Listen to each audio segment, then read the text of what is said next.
This is a war that should have never happened. It's a war the Russians tried repeatedly to settle on terms that were very, very beneficial to Ukraine and us. The major thing they wanted was for us to keep NATO out of the Ukraine. The big military contractors want to add new countries to NATO all the time. Why? Because then that country has to conform its military purchases to NATO weapon specifications, which means certain companies, Northrop Grumman, Raytheon, General Dynamics, Boeing, and Lockheed, get a trapped market. In March of 2022, we committed $113 billion.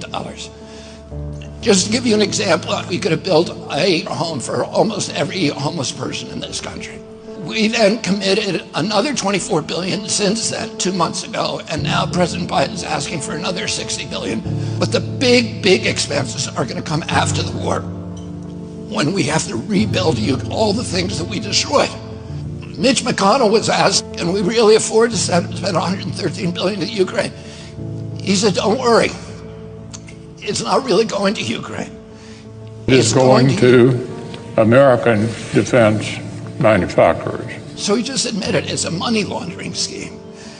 And who do you think owns every one of those companies? BlackRock. So Tim Scott, during the Republican debate, said, don't worry, it's not a gift to Ukraine, it's a loan. So raise your hand if you think that that loan's ever getting paid back.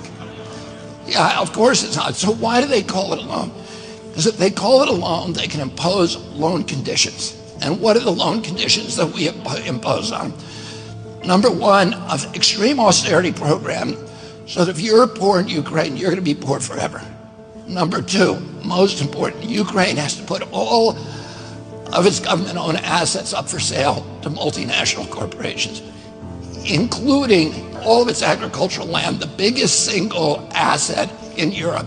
In Ukraine, there's been 1,000 years of war fought over that land. It's the richest farmland in the world. It's the breadbasket of Europe. 500,000 kids almost, Ukrainians, have died to keep that land as part of Ukraine.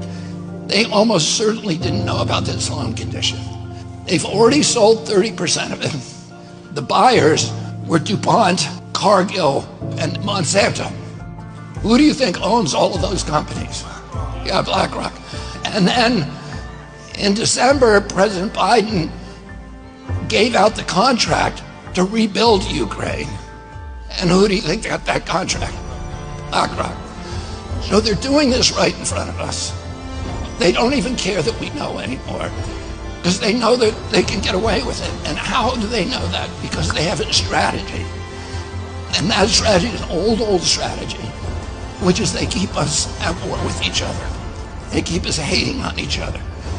They keep the Republicans and Democrats fighting each other, black against white, and all these divisions that they sow.